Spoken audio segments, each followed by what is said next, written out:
السلام عليكم حبيباتي، نتمنى ان شاء الله تكونوا بخير وعلى خير.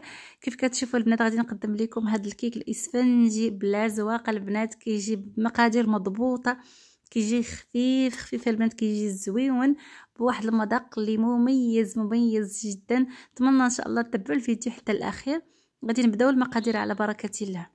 غادي ناخذ واحد البول، غادي ندير فيه 3 ديال البيضات بحراره المطبخ بطبيعه الحال، وغادي ندير فيه كاس معمرش ديال السكر، وغادي نحك واحد القشره ديال الحامض كلها تكون خضراء، وقبيصه ديال الملح. غادي نمزج المكونات. غادي ندير كاس ديال الزيت، حتى هو ما عامرش، ما كنعمرش البنات الكاس. وغادي ندير واحد ياغورت طبيعي المهم السوس. المهم غادي نمزج المكونات مع بعض. غادي ندير كاس ديال الدقيق، كاس في الاول غادي نمزجو، غادي ندير النصف الاخر، يعني كاس ونصف ديال الدقيق مغربل مع 2 ساشي ديال الخميره. كيف شفتوا البنات انا درت الزا لان الزا كتعجبني الصراحه. هذا هو المزيج ديالو البنات، كيجي بحال هكا، ضروري يكون بحال هكا. المهم كيف قلت لكم البنات، الكاس باش تعبروا به كل شيء. درت انا كيف قلت لكم كاس ونصف ديال الدقيق فقط لا غير. دهنت المول ديالي بالزيت.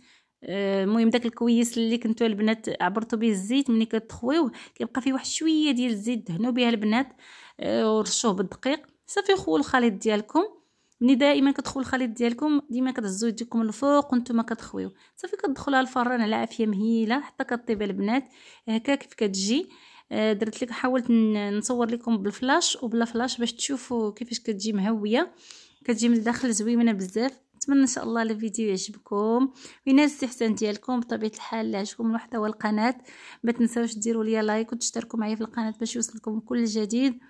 وان شاء الله واشركم مبروكه، والسلام عليكم ورحمه الله تعالى وبركاته.